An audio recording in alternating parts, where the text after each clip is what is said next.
গৌর হরি বল। সকল বৈষ্ণব ভক্তবৃন্দর চরণে আমার দণ্ডবৎ প্রণাম।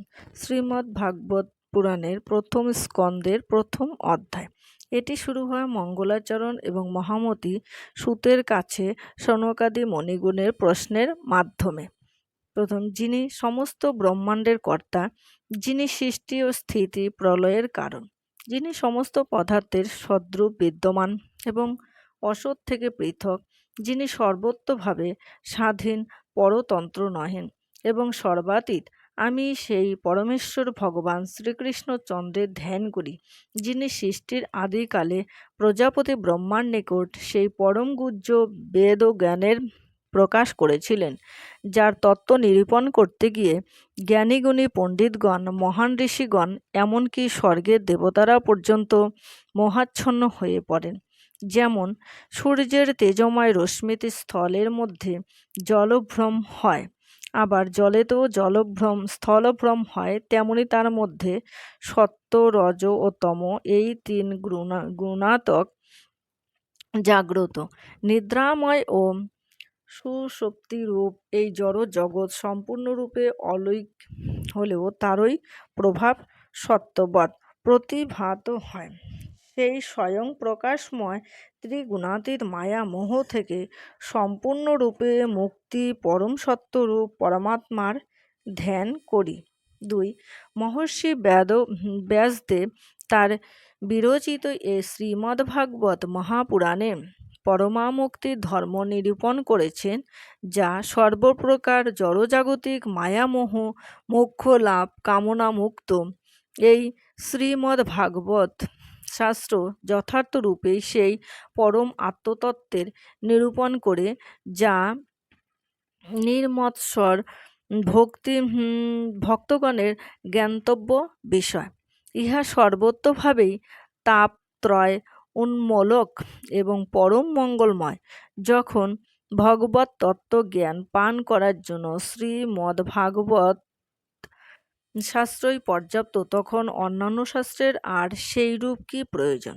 যখন কোনো সুকৃতি সম্পূর্ণ পুরুষ শ্রদ্ধাবনত হয়ে স্থির চিত্তে এই শ্রীমদ্ভাগবত কথা শ্রবণ করেন, তৎক্ষণাৎ শ্রী ভগবান তার হৃদয়ে অধিষ্ঠান করেন।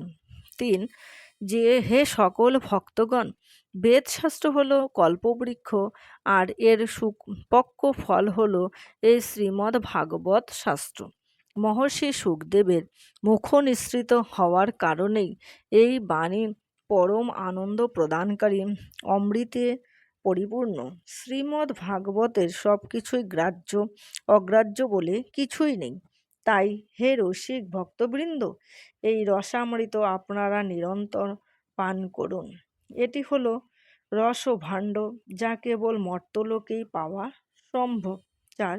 পুরাকালে ভগবান এবং দেবতাদের প্রিয় ও পুণ্যময় নৈমিষারণ্য ক্ষেত্রে সনকাদি মুনি ঋষি পরমেশ্বর ভগবান প্রাপ্তি ও ভক্তগণের প্রীতি সাধনের নিমিত্ত একদা এক সহস্র বৎসর ব্যাপী যজ্ঞের অনুষ্ঠান করেছিলেন। 5. একদিন প্রাতকালে ওই ঋষি মুনিগণ নিত্য নৈমিত্তিক হতাগ্নিতে আহুতি করবার পর মহামতি সূতকে সাদরে আপ্যায়ন করে এক উচ্চাসনে বসালেন। তারপর তার বিনীত চিত্তে অত্যন্ত আদরপূর্বক সূতের সামনে এই প্রশ্নগুলির উপস্থাপন করেছিলেন। ওই ঋষিগণ বলেন, হে সূত, আপনি পূর্ণরূপেই নিষ্পাপ, আর আপনি এই ইতিহাস অর্থাৎ মহাভারত, অষ্টাদশ মহাপুরাণ ও সকল ধর্মশাস্ত্র অধ্যয়ন করেছেন এবং এদের উপর সুচারুরূপে ব্যাখ্যা করেছেন। 4. হে বেদান্তবিদ মহামতি সূত, আপনি শ্রী ভগবানের অবতার মহর্ষি বেদব্যাসের থেকে জ্ঞান প্রাপ্ত হয়েছেন, যিনি বেদ ও বেত্তাগণের মধ্যে শ্রেষ্ঠ, এবং ভগবানের সগুণ নির্গুণ ব্রহ্মতত্ত্বের জ্ঞানসম্পন্ন ঋষিদের মতন আপনিও সেই জ্ঞান প্রাপ্ত হয়েছেন। 8. আপনি অতীব সরল নির্মল, শ্রদ্ধাশীল এবং বিনীত, তাই আপনি আপনার গুরু বর্গের বিশেষ অনুগ্রহ লাভ করেছেন। কারণ গুরুদেব তার স্নিগ্ধ স্বভাবসম্পন্ন স্নেহের পাত্র শিষ্যকেই নিগুড় থেকে নিগুড়তর তত্ত্বোপদেশ দান করে থাকেন। নয়, হে আয়ুষ্মান, এই ঘোর কলিযুগে জীবের পরম কল্যাণময় সাধন পথের ব্যাপারে আপনি আমাদের সহজবোধ্য উপায়ে উপদেশ করুন। 10, হে বিদ্যাভূষণ, এই কলিযুগে মানুষ প্রায়শই স্বল্পায়ুপ্রাপ্ত হয়েছে। তারা কলহপ্রিয় ও সাধন ভজনে তাদের রুচি নেই।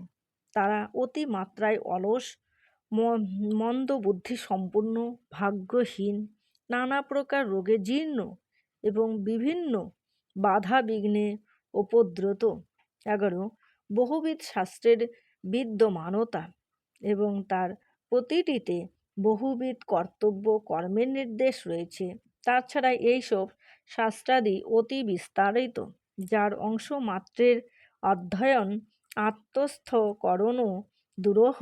হে মহর্ষি, আপনি দয়ানিধি এবং পরোপকারী, তাই জীবসমূহের উদ্দেশ্যে কৃপা করে আপনি এই সকল শাস্ত্রের সারমর্ম আমাদের বলুন, যাতে আমাদের অন্তঃকরণ সুনির্মল এবং সুপ্রসন্ন হয়ে ওঠে। 12, হে মহামতি সুত, আপনার সর্বত্ররূপে মঙ্গল হোক। ভক্তবৎসল পরমেশ্বর ভগবান শ্রীকৃষ্ণ কেনই বা বিষ্ণুবংশী যাদব কুলাধিপতি বসুদেবের ধর্মপত্নী দেবকী মাতার গর্ভে অবতারিত হয়েছিলেন, সেই সম্পর্কে তো আপনি অবগত আছেন। 13, আমরা সেই বৃত্তান্ত শ্রবণে আগ্রহী। শ্রী ভগবান জীবগণের মঙ্গল সাধন এবং ভাগবত প্রেম বৃদ্ধি করার উদ্দেশ্যে এই ধরাতলে আবির্ভূত হন। আপনি গুরু পরম্পরায় প্রাপ্ত সেই জ্ঞান আমাদের অনুগ্রহ করে দান করুন, কারণ ইহার শ্রবণ ও কীর্তন উভয়ই কল্যাণকারী। 14, প্রকৃতির গুণত্রয়ে সত্বরজতম বশীভূত হয়ে জীবকুল ভয়ঙ্কর এই জন্ম মৃত্যুর চক্রে কেবলই আবির্ভূত হয়ে চলেছে। এই অবস্থায় যদি কেউ শ্রী ভগবানের পরম কল্যাণকারী নাম উচ্চারণও করে, তাহলে সেই অচিরেই এই দুর্বিষহ সংসার চক্র থেকে মুক্তি লাভ করে। কারণ স্বয়ং মহাকালও শ্রী ভগবানের নামে ভীত হন।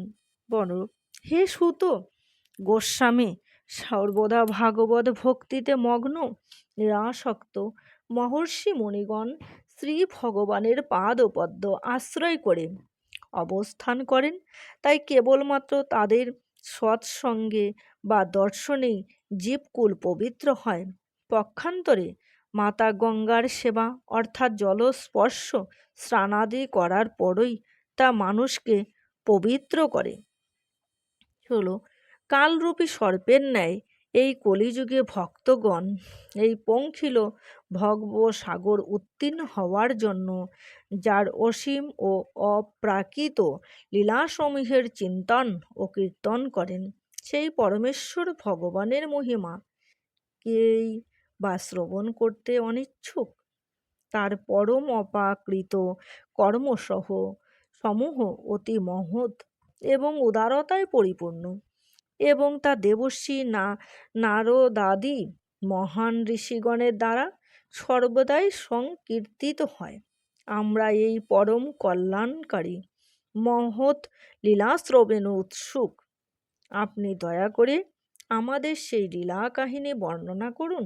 18, হে ধীমান, পরমেশ্বর শ্রী ভগবান নিজ মায়াশক্তির প্রভাবে স্বইচ্ছায় জীবগণের উদ্ধারের জন্য বিভিন্ন লীলা বিহার করেন। আপনি সেই পরম মঙ্গলকারী ভগবান শ্রীহরির বিভিন্ন অবতার এবং লীলাবিলাসের কথা আমাদের শ্রবণ করান। 19, উত্তম শ্লোকে ব্যক্ত লীলা পুরুষোত্তম শ্রী ভগবানের লীলা বর্ণনা আমরা যতই শ্রবণ করে তৃপ্ত হতে থাকি না কেন, এই তৃপ্তি কখনোই সমাপ্ত হওয়ার নয়। কারণ যারা নিরন্তর তার অপাকৃত লীলা লীলা লহরীর সেবন করেন, তারাও শ্রী ভগবানের লীলার মধ্যে নব নব রসের স্বাদ আচ্ছাদন করি। ভগবান শ্রীকৃষ্ণ মনুষ্য রূপে মর্তধামে আগমন করে ভ্রাতা বলদেবের সাথে অনেক অলৌকিক লীলা করেছেন, যা সাধারণ মানুষের পক্ষে কল্পনাতীত। আবার স্বইচ্ছায় নিজের স্বরূপকে লোকচক্ষুর আড়াল করে এমন লীলাবিহারও করেছেন, যাতে ব্রজবাসী ও গোপীরা তাকে নিজেদের মতোই একজন গণ্য করে স্নেহ, বন্ধুত্ব ও প্রেমে আবদ্ধ করেছেন। 21 কলিযুগের আগমন সংবাদ সম্পর্কে অবগত হয়ে আমরা এই বৈষ্ণব ক্ষেত্র নৈমিষারণ্যে এক দীর্ঘকাল ব্যাপী মহাযজ্ঞের সংকল্পে উপস্থিত হয়েছি। আপনার সাক্ষাতে আমরা এখন ভগবান শ্রীহরির কথা শ্রবণের অবসর প্রাপ্ত হয়েছি। 22 এই কালরূপী কলি মানুষের পবিত্রতা ও সত্য গুণের বিনাশক। সমুদ্র পার করার জন্য যেমন কর্ণধার প্রয়োজন, তেমনি এই কলিরূপ দুর্লভ ভব সমুদ্রে অতিক্রম করার জন্য কর্ণধার সদৃশ্য বিধাতাই আমাদের আপনার দর্শন লাভ করিয়েছেন। 23 ধর্মরক্ষক পরম ব্রহ্ম ব্রাহ্মণ হিতকারী যোগেশ্বর ভগবান শ্রীকৃষ্ণ সম্প্রতি নিজ নিত্য ধামে অন্তর্হিত হয়ে তার লীলা সমাপ্তি করার পর ধর্ম এখন কাকে আশ্রয় করে রয়েছেন, তা দয়া করে আমাদের বর্ণনা করুন। আসুন আমরা সবাই একসাথে শ্রীমদ্ ভাগবত মহাপুরাণ শ্রবণ করে আমাদের জীবন পূর্ণ করি। আজকের মতো এইটুকুই আমরা শেষ করব মহামন্ত্র দিয়ে। হরে কৃষ্ণ কৃষ্ণ কৃষ্ণ হরে হরে, হরে রাম রাম রাম হরে হরে। ভিডিওটি যদি আপনাদের ভালো লেগে থাকে তাহলে লাইক, কমেন্ট এবং সাবস্ক্রাইব করে পাশে থাকবেন।